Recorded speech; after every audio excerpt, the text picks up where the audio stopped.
Mas Nusirwan, kalau kita berbicara soal hal libur, tentunya akan meningkatkan volume kendaraan yang melintas di jalan. Katakan terjebak dari arah selatan menuju Jakarta bagian timur atau timur Jakarta hingga berjam-jam. Seperti apa sebenarnya yang terjadi, Mas, saat ini? Ya, begini, karena volume kendaraan pada akhir tahun ini mungkin pergerakannya tambah begitu. Ya. Dan yang kedua adanya rekayasa lalu lintas diakibatkan karena mungkin jembatan Cisomang.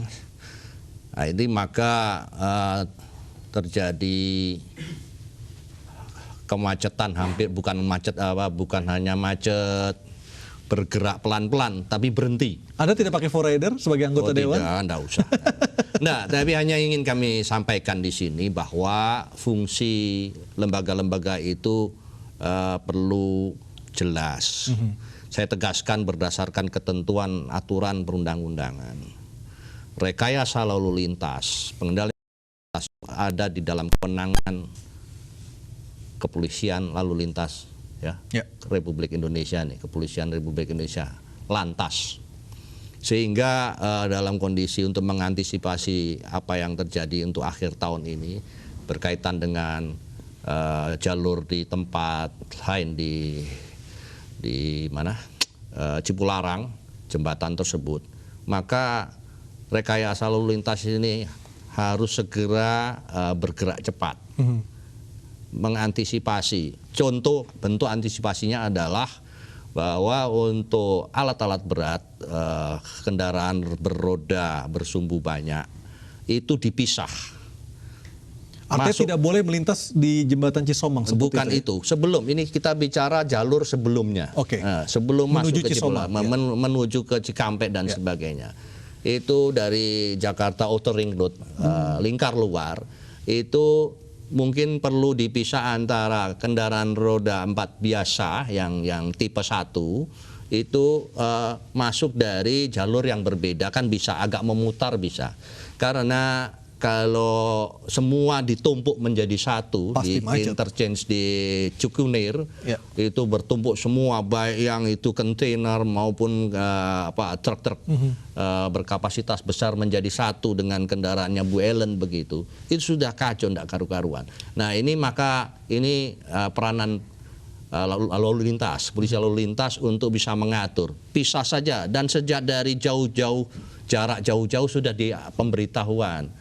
Untuk yang roda 4 biasa kendaraan tipe 1 masuk dari jalur pintu yang lain untuk sampai kepada Cikampek. Kalau ini ditumpuk begini, itu akan berbuntut panjang sampai, kalau tadi Pak Menteri mengatakan 10 kilo itu lebih. Jadi ini kan repot. Dan yang kedua, bahwa jalan arteri dengan jalan tol itu kan berbeda dari sisi kecepatannya. Betul. Kalau menunggu di arteri mungkin kecepatannya tidak seberapa dibandingkan tol. 5 menit saja sudah akan stagnan sampai berkilo-kilometer.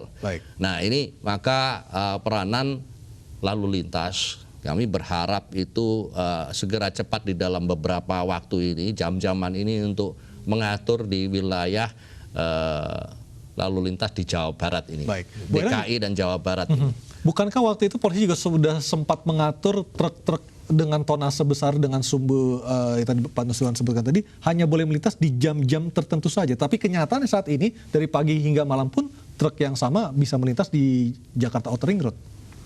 Jakarta Outer Ring Road itu sebenarnya ketika dibangun sebagai outer itu kan memang untuk lebih banyak menampung angkutan berat. Karena ada inner ring roadnya yang masih dekat dalam kota itu yang untuk kendaraan golongan 1 ya, yang di luar itu lebih banyak di luar karena itu adalah perekonomian kita, logistik kita.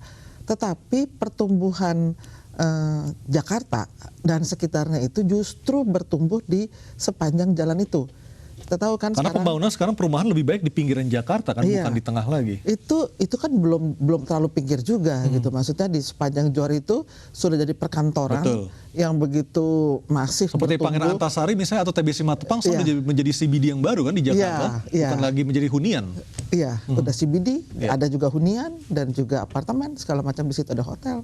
Nah, jadi pertumbuhan itu membuat makin banyak lagi kendaraan-kendaraan golongan 1 yang lewat situ. Jadi memang ada kapasitas yang sangat terbatas yang tidak bisa memenuhi jumlah dari kebutuhannya. Nah, oleh karena itu sangat berpengaruh apalagi ketika liburan ini. Ketika liburan ini kemudian arah keluar, arah ke Cikampek, Cipali itu menjadi berpengaruh kepada jalan tol di dalam kota itu. Tapi kalaupun nanti polisi harus akan mengatur bagaimana pembagian antara truk-truk dengan bor tanah sebesar dengan kendaraan golongan 1 seperti sedan dan jeep, itu seperti apa harusnya mekanismenya, Bu Ellen? Iya, yang penting adalah mengetahui dengan cepat informasi dari kondisi lalu lintas. Jadi kapasitas volumenya dibandingkan dengan kapasitas harus cepat tahu. Kemudian itu namanya rekayasa lalu lintas. Polisi tentu saja harus kerjasama juga dengan operator jalan tol karena mereka yang melaksanakan buka tutupnya itu harus diberitahu sebelumnya. Dan kemudian yang ketiga adalah informasi itu kepada masyarakat. Jadi untuk jalan tol di Johor itu memang banyak alternatif keluarnya, remnya banyak, bisa masuk bisa keluar. Dan kalaupun harus diatur kendaraan berat untuk ada jam tertentu atau ada hari tertentu, itu harus diinformasikan jauh sebelumnya kepada mereka. Karena mereka yang sudah bawa barang, sampai mengganggu kegiatan perekonomian juga, Bu. Iya, udah bawa barang, misalnya barang harus sampai di situ di Apalagi pasar sekarang gitu. ini ada keuntungannya karena pengguna jalan atau yang akan menikmati liburan panjang sudah bisa mengatur waktunya kapan mereka akan berjalan. Satu, mengatur waktu. Yang kedua adalah mengatur moda yang akan digunakan. Bisa pakai kendaraannya sendiri, bisa pakai kereta api, bisa pakai pesawat, bisa pakai jenis moda yang lain yang umum gitu.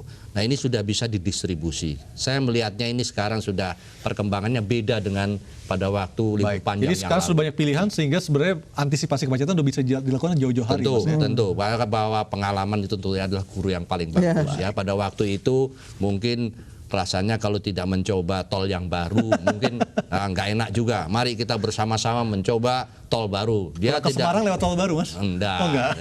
Nah, tapi ini kan makanya itu pengalaman guru yang paling bagus. Besoknya mereka tentu akan mengevaluasi apakah masih layak kita coba untuk tempat itu. Distribusi lagi.